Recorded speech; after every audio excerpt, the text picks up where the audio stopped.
Ok, pessoal, voltamos aí com mais uma parte da ótica geométrica sobre refração. Agora vamos entrar no campo das lentes também. Falamos de espelho, agora vamos falar de lentes. Primeiramente, para a gente entender a refração, temos que entender, a velocidade da luz no vácuo é 300 mil quilômetros em um segundo. Mais ou menos daqui até a Lua em um segundo. Mais ou menos daqui até o Sol, do Sol até aqui, 8 minutos. Quando a luz entra em um material, essa velocidade diminui. Então, dizemos que esse material é mais refringente. Tipo, a luz está vindo no vácuo e quando ela chega na Terra, ela diminui um pouquinho por causa da atmosfera. Mas é muito pouco, então dizemos que é a mesma velocidade. Porém, quando essa luz passa para o vidro, para o diamante, para o plástico, para a água, essa luz muda muito a velocidade dela, ela diminui bastante. Então dizemos que esses materiais são mais refringentes. Cada material possui seu índice de refração chamado de M. Isso é uma relação de velocidade da luz no vácuo dividida pela velocidade da luz neste meio, neste plástico, sei lá, nesse material que ele está. Então, olha lá, a luz é 300 mil km por segundo.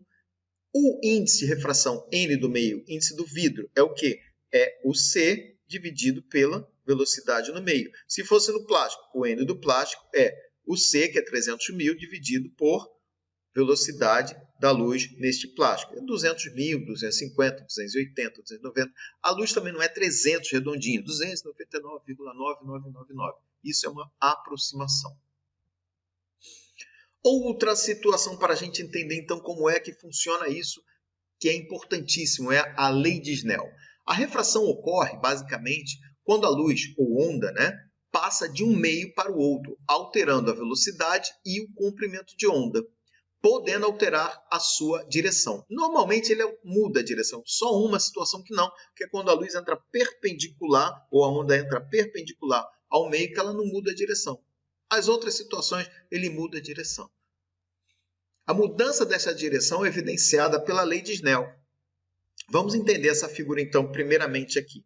Aqui nós temos o raio incidente, é o raio PO, e o raio refratado, que já entrou no meio, de O para Q.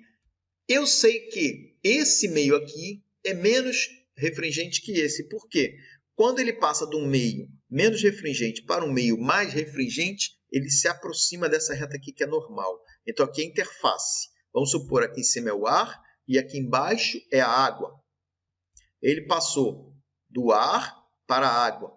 No ponto onde ele passa, tem uma reta imaginária chamada reta normal. Esse raio incidente faz um ângulo θ1 com essa reta normal. E quando ele refrata, esse raio emergente aqui faz um ângulo θ2 com essa reta normal. Aqui ele tem uma velocidade 1, aqui ele tem uma velocidade 2. E a lei de Snell mostra que o N1 vezes o seno de θ1 é igual a N2 vezes o seno de θ2. Olha lá, ó, o N1 está ali e o N2 está aqui. E os ângulos respectivos estão ali. Assim você calcula a lei de Snell. Assim você consegue descobrir como é que a luz vai fazer o seu trajeto. Importante saber que, infelizmente, não é toda a luz que funciona assim. Cada comprimento de onda, o vermelho, o azul, o verde, o amarelo, cada um tem o seu índice de refração, cada uma tem a sua velocidade característica no meio. Então, não, imagina assim, a luz branca do Sol vem até aqui, ela chega aqui, ela se decompõe em várias luzes, desde o vermelho até o violeta, até outras frequências, mas luz é isso aí.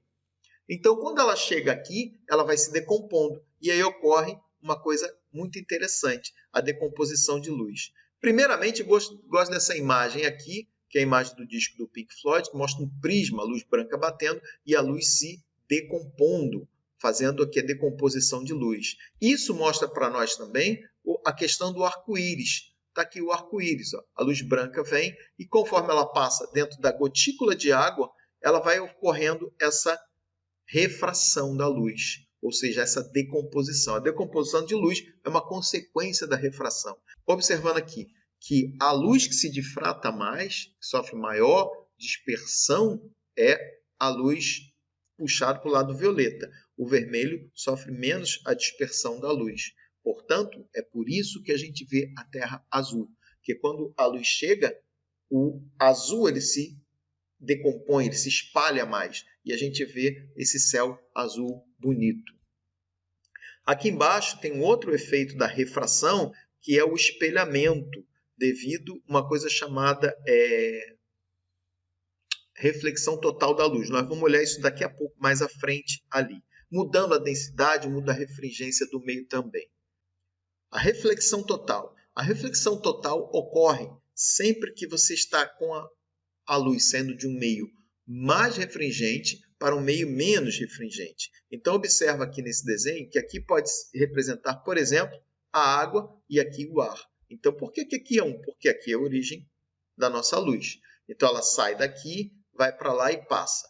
Aqui, quando ela entra, 0 grau com a normal. Aqui, nesse ponto, ela tem um θ diferente com a normal e ela vai abrir, porque ela tem do meio mais refringente para o meio menos refringente. Ó. N1 é maior que N2. Esse meio aqui tem uma refringência maior. Então, quando ela chega aqui, ela abre, ela aumenta esse ângulo em relação a esse aqui. Então, dá de entender que se eu for mais um pouquinho, ó, ele vira para cá e esse ângulo vira, é o ângulo limite. Ele vira 90 graus. A partir daqui, a luz não se refrata mais. Ela vai se refletir. Então, a reflexão total é um fenômeno que está dentro da refração. Porque quando ele passa do meio mais refringente para o meio menos refringente, ela vai se refratar. Como é que eu acho esse ângulo? Está ali, ó. A lei de Snell mostra para a gente. Está aqui a lei de Snell. Quando esse ângulo acima daqui ó, é 90, o seno de 90 vale 1. Portanto, aqui fica assim, passo o N1 para cá. E o seno do ângulo limite aqui, meu θ1 ângulo limite, é a relação desses dois índices de refração. Aqui uma explicação pequena, dizendo que o N2 tá, é o índice de refração do meio 2, ou seja, no qual ela está se refratando, para onde ela está indo. Aqui é de onde ela veio, o N1. E o L é o ângulo limite, como eu estava mostrando aqui, certo? Isso aí explica alguns fenômenos. Por exemplo, aqui, ó, isso aqui é um exemplozinho. Ó, ela passando direto, aqui uma fonte de luz, aqui um meio mais refringente, aqui um meio menos refringente. E ela vai até acontecer a reflexão total. É exatamente o funcionamento da fibra ótica. A fibra ótica funciona dessa forma. Aqui nós temos, observando o mar, a água, e aqui o ar. Uma pessoa olha o peixe virtualmente nesta posição, mas na real ela está mais embaixo. A refração também mostra por que o canudinho parece estar quebrado quando a gente coloca dentro d'água. E por último aqui, um exemplo de um feixe de laser passando e sendo refratado com uma reflexão total, né, dentro da água. Aí mais uma foto aqui mostrando a reflexão total dentro de um prisma. Isso aqui é muito usado em binóculo, periscópio e alguns telescópios também. Vou fazer mais uma pausazinha e vamos voltar com lentes esféricas na próxima parte. Obrigado.